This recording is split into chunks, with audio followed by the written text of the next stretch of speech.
الصلاة والسلام على سيدنا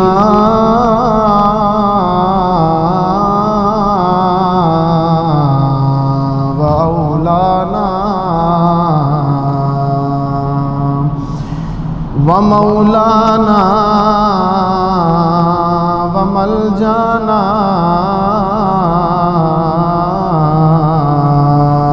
ومأوانا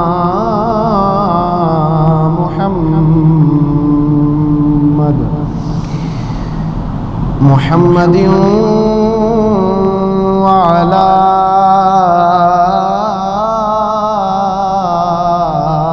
آله وأصحابه وأزواجه وأهل بيته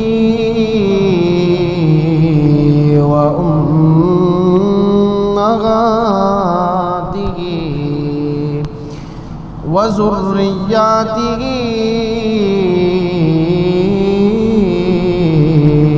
أجمعين.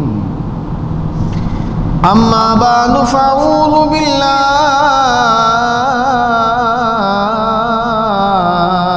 من الشيطان الرجيم. بسم الله الرحمن الرحيم. ولا تقولوا لمن يقتل في سبيل الله أموات بل أحياء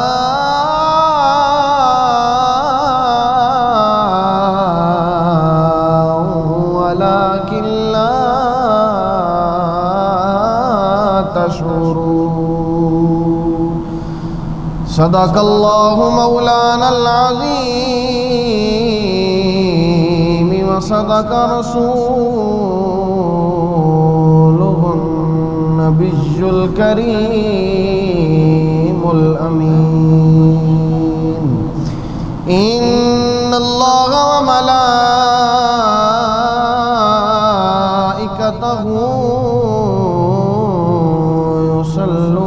يصلون على النبي يا أيها الذين آمنوا صلوا عليه وسلموا تسلیما. محبت سے پڑھیے صلاۃ و سلام علیک یا رسول اللہ وعلی آلک و اصحابک یا. اے راہ حق کے شہیدوں، وفا کی تصویروں، تمہیں وطن کی ہوائیں سلام کہتی ہیں. اے راہ حق کے شہیدوں، وفا کی تصویروں، تمہیں وطن کی ہوائیں سلام کہتی ہیں. اور لگانے آگ جو آئے تھے آشیانے کو، وہ شعلے اپنے لہو سے بجھا دیے تم نے. اور بچا لیا ہے یتیمی سے کتنے پھولوں کو. سہاگ کتنی بہاروں کے رکھ لیے تو نے. تمہیں وطن کی چمن کی فضائیں سلام کہتی ہیں. اے راہ حق کے شہیدوں، وفا کی تصویروں، تمہیں وطن کی ہوائیں سلام کہتی ہیں. اور کتنا خوبصورت کسی نے کہا کہ چلے جو ہوں گے شہادت کا جام پی کر تم، رسول پاک نے باہوں میں لے لیا ہوگا.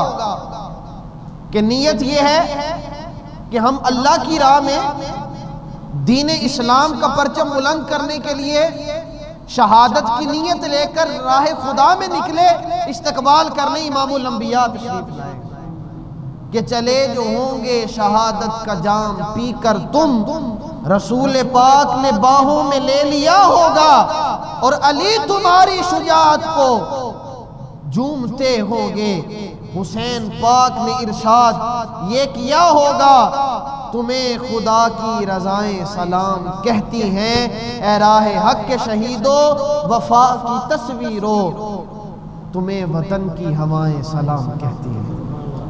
یہ وطن کی محبت، یہ ملک کا پیار، یہ ملک کی محبت میں اور اس کی حفاظت میں جان دینے والے اور اپنی جان اور اولاد کو قربان کرنے والے، ان کا مقام اور مرتبہ تھوڑا نہیں ہے، ان سے اللہ بھی محبت کرتا ہے، اللہ کا رسول بھی محبت فرماتا ہے۔ کہا کہ اے راہ حق کے شہیدو وفا کی تصویرو، تمہیں وطن کی ہوائیں سلام کہتی ہیں۔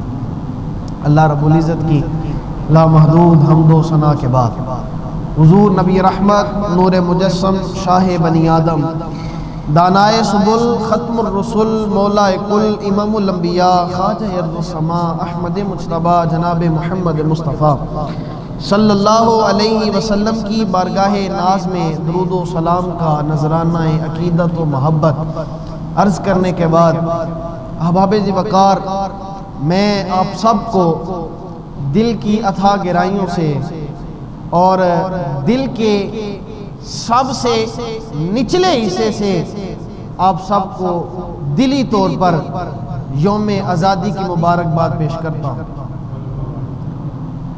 اللہ کریم کا یہ ہم پر احسان ہے کہ اللہ تعالیٰ نے ہمیں پاکستان جیسی نعمت عطا فرمائی ہے۔ حضور علیہ السلام کی نظر عنایت ہے کہ اللہ کریم نے ہمیں حضور کا صدقہ پاکستان جیسی نعمت عطا فرمائی ہے۔ یہ پاکستان ہمیں اللہ اور اس کے رسول کی نظر عنایت کا صدقہ نصیب ہوا ہے، اور یہ پاکستان 14 اگست 1947 کو جب ایک الگ ریاست اور ایک الگ ملک ہم لوگوں کو اللہ نے عطا فرمایا، تو اس کا مقصد صرف یہ تھا کہ اس ملک میں اللہ کے دین کا اور حضور کے اسلام کا پرچم کو بلند کیا جائے اور لوگوں کو بتایا جائے کہ یہ پاکستان لا الہ الا اللہ محمد الرسول اللہ صلی اللہ علیہ وسلم کی بنیاد پر ہم نے حاصل کیا۔ کائنات کا ایک اصول ہے کہ کوئی بھی چیز جب حاصل کی جاتی ہے تو اس کے پیچھے ایک مقصد ہوتا ہے، اس کے پیچھے ایک نظریہ ہوتا ہے کہ میں نے گاڑی لینی ہے، مقصد یہ ہے کہ میرا وقت بچ جائے، میرے ٹائم میں قلت آ جائے، میں نے کہیں سائیکل پہ 1 گھنٹے میں جانا ہے تو میں اپنی گاڑی پہ یا موٹر سائیکل پہ 5 منٹ میں چلا جاؤں۔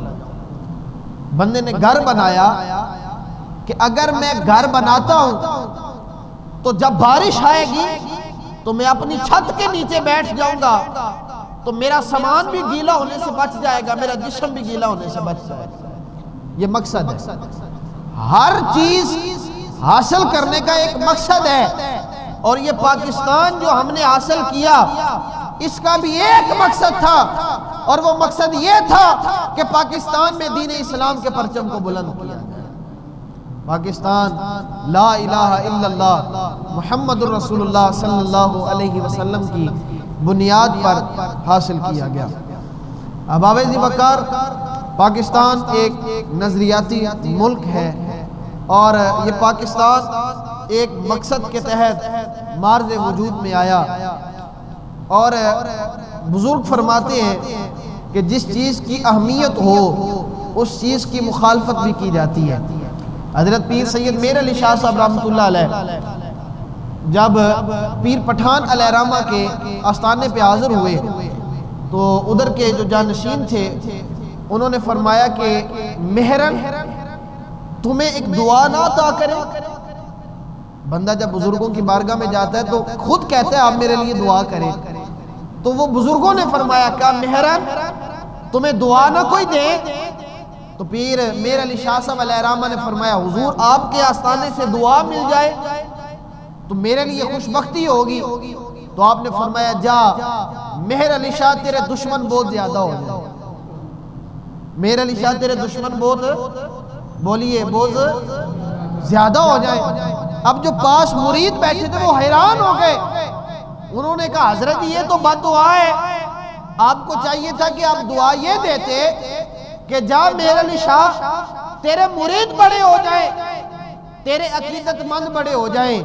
لیکن حضرت آپ نے یہ تو بد دعا دے دی ہے کہ جا مہر علی شاہ تیرے دشمن بڑے زیادہ ہو. تو پھر مہر علی شاہ صاحب علیہ الرحمہ کے مرشد نے فرمایا, کہا یہ دعا نہیں ہے, یہ بد دعا نہیں ہے, یہ دعا ہے. تو کہا حضرت یہ تو دکھنے میں تو بد دعا لگتی ہے. کہا دشمن اس کے زیادہ ہوتے ہیں جو اللہ کے بھی قریب ہوتا ہے, حضور کے بھی قریب ہوتا ہے.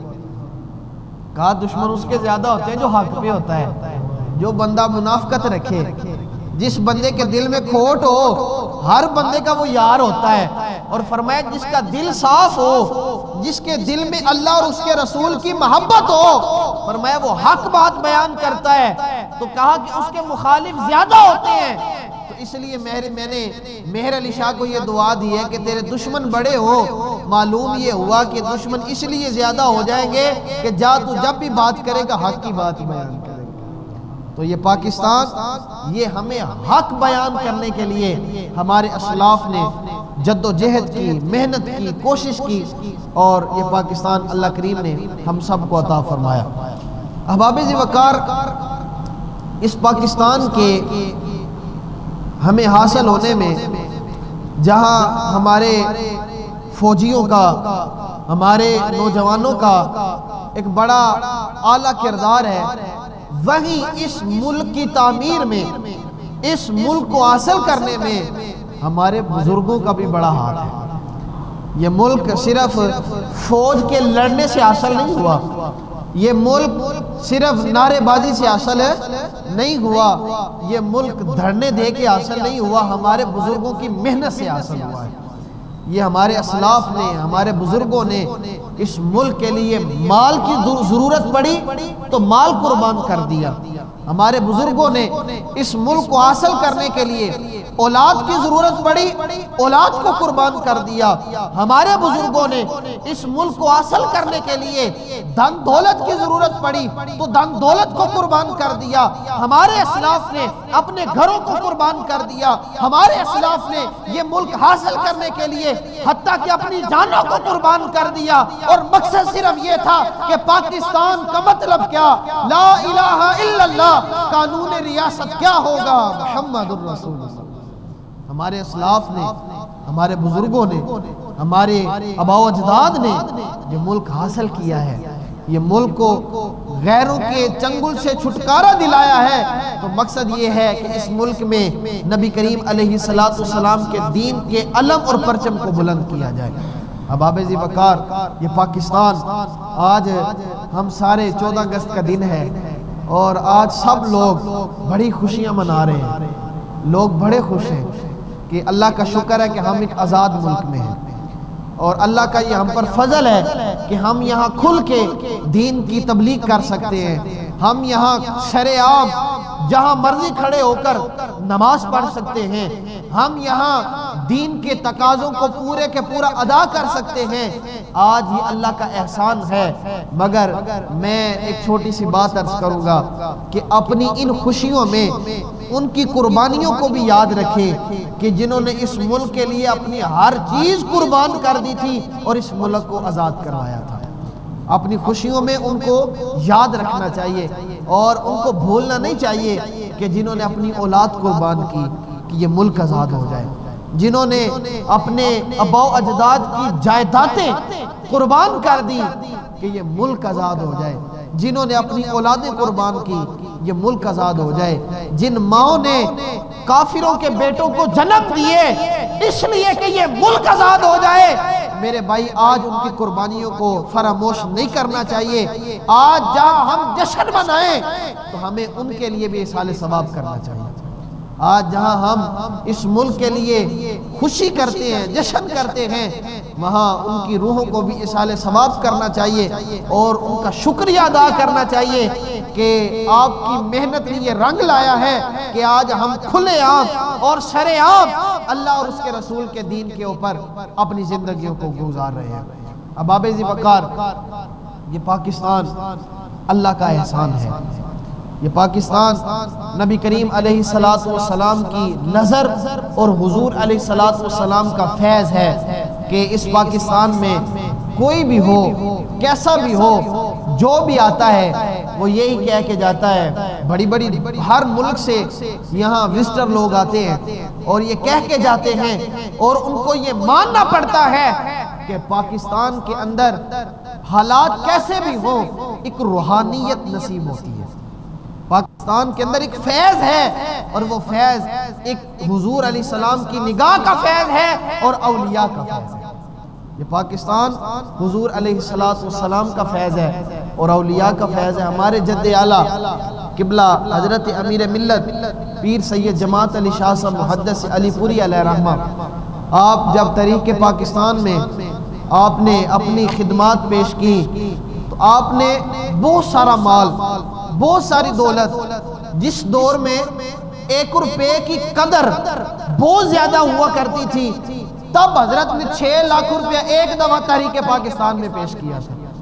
جس دور میں 1 روپے کی قدر کی جاتی تھی اور جس شخص کے پاس 100 روپیہ ہوتا تھا وہ بندہ لاکھوں میں گنا جاتا تھا کہ وہ بڑا امیر شخص ہے۔ ہمارے آبا و اجداد نے اس وقت لاکھوں روپیہ تحریک پاکستان میں پیش کر کے یہ بتایا کہ لوگوں یہ یاد رکھنا، ہم اپنی جانیں بھی قربان کر سکتے ہیں، اپنی اولادیں بھی قربان کر سکتے ہیں اور اس پاکستان کو حاصل کریں گے اور حضور علیہ السلام کی بارگاہ میں جا کر، حضور کی بارگاہ میں حاضر ہو کر یہ عرض کریں گے، یا رسول اللہ یہ پاکستان ہم نے اسلام کے لیے حاصل کیا ہے، یہ پاکستان ہم نے دین کے لیے حاصل کیا ہے۔ میرے بھائیو، اس پاکستان کی قدر کرو، اس پاکستان کی عظمت کو پہچانو۔ یہ کچھ عرصہ قبل ایک فوجی کشمیر کی طرف سے انڈیا کے بارڈر کراس کر گیا، تو جب وہ ادھر پہنچا تو ادھر کے لوگوں نے اس کو پکڑ لیا اور لوگ سمجھے کہ یہ سمگلر ہے، تو لوگوں نے، رات کا پہر تھا، لوگوں نے اس کو اپنے گھر میں باندھ دیا۔ گھر میں باندھا تو لوگوں نے کہا کہ صبح ہم اپنی فوج کو یا انٹیلیجنس کو بتائیں گے کہ پاکستان سے ایک جاسوس آیا، ایک سمگلر آیا ہے اور اس کو صبح فوج کے حوالے کریں گے۔ وہ فوجی کہتا ہے کہ میں بیٹھا تھا اور پریشان تھا کہ میں ایک پاک آرمی کا نوجوان ہوں اور یہ لوگ مجھے سمگلر سمجھ بیٹھے ہیں۔ وہ کہتا ہے کہ میں پریشانی کی حالت میں بیٹھا تھا تو اچانک میرے اوپر ایک سایہ آیا، کہتا ہے میں نے نظروں کو اٹھایا تو وڈیری عمر کی ایک لاگر سی خاتون میرے سامنے آئی اور اس نے میرے منہ پہ تھپڑ مارا اور تھپڑ مار کے کہنے لگی کہ یہ پاکستان کے لیے ہم نے قربانیاں اس لیے دی تھی کہ تم اس ملک کے ساتھ غداری کرو، ہم نے پاکستان کے لیے اپنی اولادیں اس لیے قربان کی تھی کہ تم اس ملک کے اندر سمگلنگ کرو، ہم نے اس پاکستان کے لیے اپنی جائیدادیں، اولادیں اور اپنے گھر بار اس لیے قربان کیا تھا کہ تم اس ملک کے ساتھ بے وفائی کرو۔ تو وہ کہتے ہیں کہ مجھے تھپڑ پڑا، میں بڑا حیران ہوا، تو کہتے ہیں میں نے اس خاتون کو کہا کہ اے بڑھیا، تم ہندو ہو، تم عیسائی ہو اور کافروں کے ملک میں رہتی ہو، تم نے پاکستان کے لیے کیا کیا ہے؟ تم لوگ تو پاکستان بننے کے حق میں ہی نہیں تھے۔ تو کہتے ہیں عورت نے پھر تھپڑ مارا۔ عورت نے کہا کہ جب پاکستان کی تحریک چلی تھی تو ہماری مسلمان بہنیں ان کافروں کے ہتھے چڑھ گئی اور ان کے بچوں کی انہیں ظلم کے ساتھ مائیں بننا پڑا، تو کہا ان بدبخت عورتوں میں ایک عورت میرا بھی ہے، شمار ہوتا ہے کہ میں تحریک پاکستان میں ان کافروں کے ہتھے چڑھ گئی اور ان کے بچوں کی ماں بن کر اس ملک میں رہ گئی، اور مگر میرے آبا و اجداد نے، ہم نے پاکستان کے لیے بڑا کردار ادا کیا ہے۔ کہتے ہیں میں نے پھر عورت کو اپنا تعارف کروایا، میں نے کہا بی بی میں کوئی سمگلر نہیں ہوں، میں کوئی پاکستان کا ایجنٹ نہیں ہوں، میں بلکہ پاکستان کی پاک آرمی کا ایک نوجوان ہوں۔ تو کہتے جب عورت نے یہ میری بات سنی تو عورت نے مجھے ایک تاریخی جملہ کہا اور کہا کہ جب پاکستان جاؤ تو پاکستان کے لوگوں کو یہ بتانا کہ پاکستان ایسا عظیم ملک ہے، پاکستان ایسا قسمت والا اور پاک ملک ہے۔ کہتی ہیں میرے بچے جب بیمار ہوتے ہیں میں انہیں کوئی دوائی نہیں کھلاتی، میرے بچے جب تکلیف میں آتے ہیں میں انہیں ڈاکٹر کے پاس لے کر نہیں جاتی، میں پاکستان کا نام لے کر اپنے بچوں کو دم کرتی ہوں، اللہ میرے بچوں کو شفا عطا فرما دیتا۔ یہ پاکستان ایسا عظیم ملک ہے۔ وہ خاتون کہتی ہے کہ میں پاکستان کا نام لے کر اپنے بچوں کو دم کرتی ہوں، اللہ میرے بچوں کو شفا عطا فرما دیتا ہے۔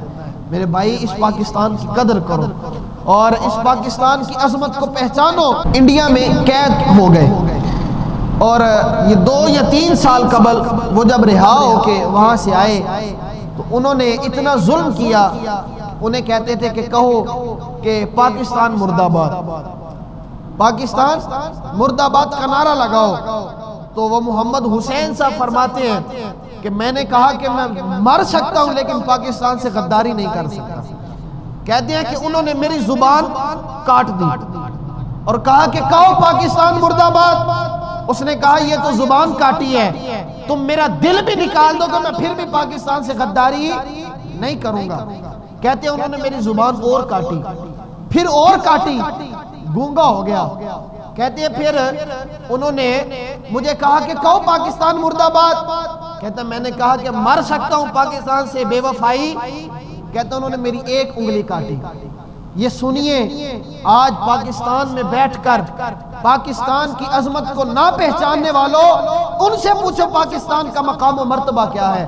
کہتے ہیں مجھے پھر انہوں نے کہا کہو پاکستان مرد آباد۔ کہتے ہیں میری انہوں نے دوسری انگلی کاٹی۔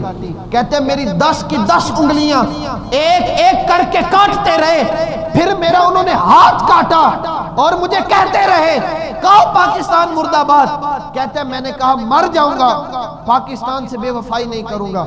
جب وہ آزاد ہو کر پاکستان آئے اور انہوں نے بول سکتے نہیں تھے، لکھ سکتے نہیں تھے، انہوں نے بڑی کوشش کے ساتھ ایک کالم لکھا، اپنی کونیوں کے ساتھ کالم لکھا اور اس میں انہوں نے بتایا، انہوں نے کہا یہ آج بھی آپ کو سوشل میڈیا پہ مل جائے گا۔ انہوں نے کہا کہ انہوں نے میرے ساتھ اتنے ظلم کیے، اتنی زیادتیاں کی اور مجھے کہتے رہے کہ کہو پاکستان مرد آباد۔ تو کہتے رہے میں نے کہا کہ محمد حسین جان تو دے سکتا ہے، اپنی اولاد قربان کر سکتا ہے، مگر پاکستان سے بے وفائی نہیں کر سکتا۔ میرے بھائیو یہ پاکستان اللہ تبارک و تعالیٰ کا احسان ہے، یہ پاکستان حضور علیہ السلام کی نظر عنایت ہے۔ اس پاکستان کی قدر کرو، اس پاکستان کے مقام کو پہچانو۔ اور آج ہم یہ سوچتے ہیں 14 اگست تھی نا، تو میں رات کو سوشل میڈیا پہ دیکھ رہا تھا کہ ہمارے سیالکوٹ کینٹ میں جناب شرلیاں، پٹاخے اور بڑا جشن منایا گیا۔ جناب ادھر میں دیکھ رہا تھا کہ گاڑیوں کو گھمایا گیا اور جشن منایا جا رہا ہے۔ مجھے بتاؤ پاکستان اس لیے حاصل کیا گیا تھا؟ پاکستان کا مقصد یہ تھا؟ وہ خادم حسین رضوی صاحب کی ایک بات میرے دل میں لگی، انہوں نے بڑی خوبصورت بات ارشاد فرمائی۔ آپ فرماتے ہیں کہ میں نے آج تک یہ نہیں دیکھا کہ 14 اگست ہو، 23 ستمبر کا دن ہو یا کوئی بھی پاکستان کی تاریخی دن آتا ہے، پاکستان کے وزیر اعظم کو دیکھو، صدر مملکت کو دیکھو، بڑے بڑے عہدوں پہ بیٹھنے والوں کو دیکھو اور سارے یہ نعرہ لگاتے ہیں پاکستان زندہ باد، پاکستان زندہ باد۔ کہتے ہیں سارے یہ نعرہ تو لگاتے ہیں مگر وہ مقصد ہم نے چھوڑ دیا جس مقصد کے لیے ہم نے پاکستان کو حاصل کیا تھا۔ مقصد کیا تھا کہ پاکستان کا مطلب کیا؟ لا الہ الا اللہ۔ قانون ریاست کیا ہوگا؟ محمد الرسول اللہ صلی اللہ علیہ وسلم۔ آپ فرماتے ہیں کہ ہم نے پاکستان کو صرف زندہ باد تک رکھا، ہم نے پاکستان جس مقصد کے لیے حاصل کیا تھا وہ مقصد کو چھوڑ دیا۔ جس نظریے کے لیے ہم نے پاکستان حاصل کیا تھا وہ نظریہ ہم نے چھوڑ دیا۔ تو میں نے دیکھا رات کو کہ لوگوں نے بڑا جشن منایا، بڑی خوشیاں منائیں۔ یار یہ ملک اسلامی ملک ہے، اسلامی ریاست ہے اور اس اسلامی ریاست میں بندہ رہتے ہوئے غیر شرعی طریقے سے جشن منائے تو بتاؤ ان کی روحوں کو کتنی تکلیف ہوتی ہوگی کہ جنہوں نے اپنی بچیوں کے پستان کٹوائے اور کافروں نے کباب بنا کر کھائے، پھر یہ پاکستان ہمیں نصیب ہوا، ان کی روحوں کو کتنی تکلیف ہوئی ہوگی۔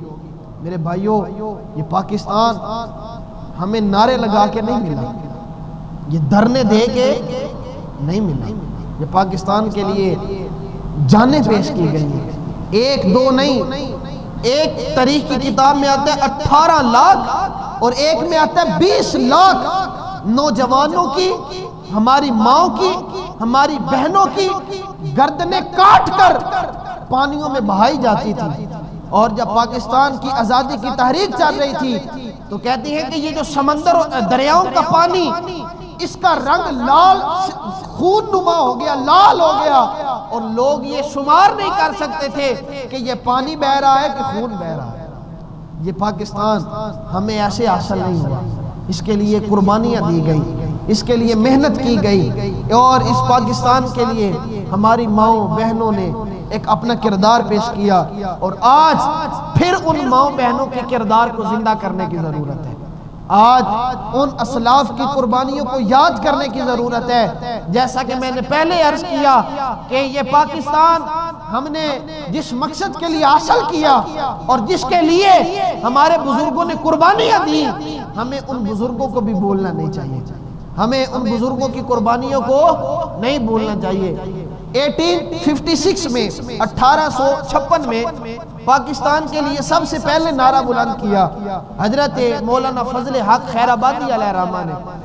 آپ نے جب اس پاکستان کے لیے آواز کو بلند کیا 1856 میں، تو آپ کو جیل کی سزا دی گئی اور آپ کو کالے پانی کی بھی سزا دی گئی، اور حضرت فضل حق خیر آبادی علیہ الرحمہ کے ساتھ بڑا ظلم کیا جاتا، بڑی زیادتیاں کی جاتی، اور آپ کے ناخنوں کو کاٹا جاتا، آپ کے پورے ناخن پلاس کے ساتھ کھینچے جاتے، اور پھر آپ کو کہا جاتا کہ کہو کہ پاکستان مردہ آباد۔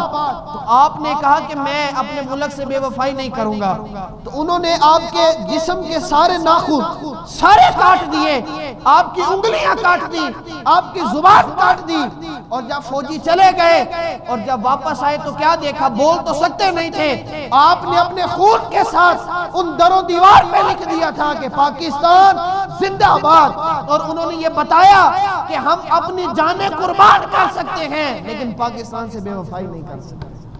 میرے بھائیوں، آج ہم اپنا حال دیکھیں، ہم پاکستان کے لیے کیا کرتے ہیں اور ہم نے پاکستان کے لیے کیا کیا، یہ سوچنا چاہیے۔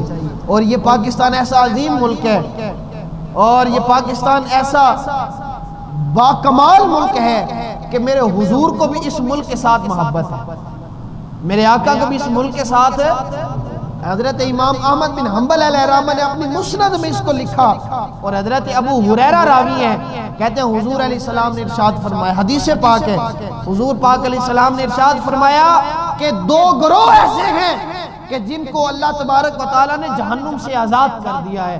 تو حضرت ابو ہریرہ کہتے ہیں کہ میں نے عرض کی حضور کون سے؟ تو نبی کریم علیہ السلام نے ارشاد فرمایا وہ لوگ جو غزوہ ہند لڑا جائے گا، جو پاکستان اور انڈیا کی لڑائی اور پھر پوری دنیا کی لڑائی ہوگی، اور فرمایا کہ جو غزوہ ہند میں شامل ہو کر اس غزوہ میں اسلام کا پرچم بلند کریں گے، اللہ کریم انہیں جہنم سے آزاد فرما دے گا۔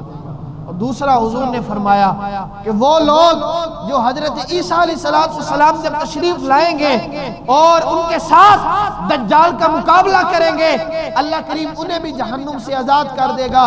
ارے پاکستانیوں مبارک ہو، اگر غزوہ ہند ہماری زندگی میں ہوا تو حضور علیہ السلام نے فرمایا جو اس غزوے میں شامل ہو گیا اللہ اسے جنت بھی عطا فرمائے گا، دوزخ سے آزاد بھی فرما دے گا۔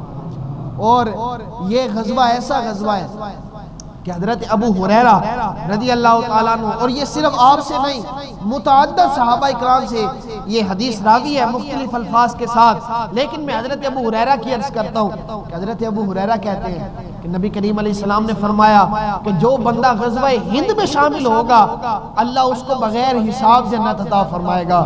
تو حضرت ابو ہریرہ کہتے ہیں میں ساری زندگی یہ دعا کرتا رہا کہ یا اللہ مجھے بھی غزوہ ہند میں شامل ہونے کی توفیق عطا فرما۔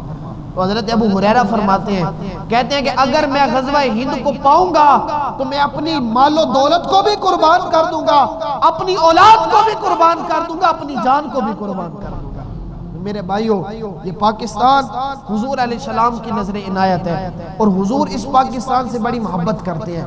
1965 کی جنگ میں جب جنگ شروع ہوئی تو یہ ہم نے تو چونکہ پڑھا ہے، آپ میں سے بہت لوگوں نے دیکھی ہے، ہم نے چونکہ بس تاریخ میں پڑھا ہے کہ 65 کی جنگ میں جب جنگ ہوئی تو جو لوگ نبی کریم علیہ السلام کے روضہ رسول کی خدمت کرتے تھے، ان میں سے ایک بزرگ نے خواب دیکھا کہ نبی کریم علیہ السلام کے روضے سے، مواجہ شریف سے 5 شخصیات نکلی، جن میں ایک میرے آقا مولا حضرت محمد مصطفیٰ صلی اللہ علیہ وسلم تھے اور 4 خلفائے راشدین تھے۔ تو کہتے ہیں کہ میں نے عرض کی یا رسول اللہ آپ کہاں جا رہے ہیں؟ تو حضور نے ارشاد فرمایا کہ پاکستان پہ انڈیا نے حملہ کر دیا ہے، میں پاکستان کی مدد کرنے کے لیے جا رہا ہوں۔ اور اٹھائیے تاریخ اور پوچھئے ان بزرگوں سے کہ 30 سیکنڈ کے اندر، 30 سیکنڈ کو زیادہ وقت نہیں ہوتا، 30 سیکنڈ کے اندر پاکستان نے انڈیا کے 3 جہازوں کو گرایا۔ مجھے بتاؤ یہ پاک فوج کا کمال تھا کہ محمد کی نگاہ کا کمال تھا؟ یہ پاکستان ایسا ملک ہے کہ حضور بھی اس ملک کے ساتھ محبت کرتے ہیں، اور جو اس ملک سے محبت کرے گا حضور اس کے ساتھ بھی محبت فرماتے ہیں۔ تو میرے بھائیوں، اس ملک کی قدر کرو، اس ملک سے پیار کرو، اور یہ یاد رکھو جو اس ملک کے ساتھ محبت کرے گا، جو اس ملک کے ساتھ پیار کرے گا، چونکہ یہ ملک لا الہ الا اللہ محمد الرسول اللہ صلی اللہ علیہ وسلم کی بنیاد پہ بنا ہے، اور جو اس ملک سے محبت کرے گا سمجھو وہ دین اسلام سے محبت کر رہا ہے، چونکہ اس ملک کا تعلق اور نسبت اسلام کے ساتھ ہے۔ دعا ہے کہ اللہ کریم ہمیں اس ملک کی محبت عطا فرمائے۔ اور آج ہم خاص طور پہ، میں نے پہلے بھی عرض کیا پھر عرض کر رہا ہوں کہ ان جشن میں، ان خوشیوں میں ان اسلاف کو نہیں بھولنا چاہیے کہ جنہوں نے اس ملک کے لیے اپنی جانیں پیش کی، جنہوں نے اس ملک کے لیے اپنی اولاد کو پیش کیا۔ ہمیں ان کی قربانیوں کو فراموش نہیں کرنا چاہیے کہ جنہوں نے اس ملک کے لیے اپنا دھن دولت کو قربان کر دیا۔ آج ہم نماز جمعہ کے بعد ان کے لیے دعائے مغفرت بھی کریں گے، اور اللہ کریم کی بارگاہ میں التجا بھی کریں گے کہ ان کا صدقہ اللہ ہمیں بھی اس ملک کی پکی سچی سچی محبت عطا فرمائے۔ وآخر دعوایا الحمدللہ رب العالمین۔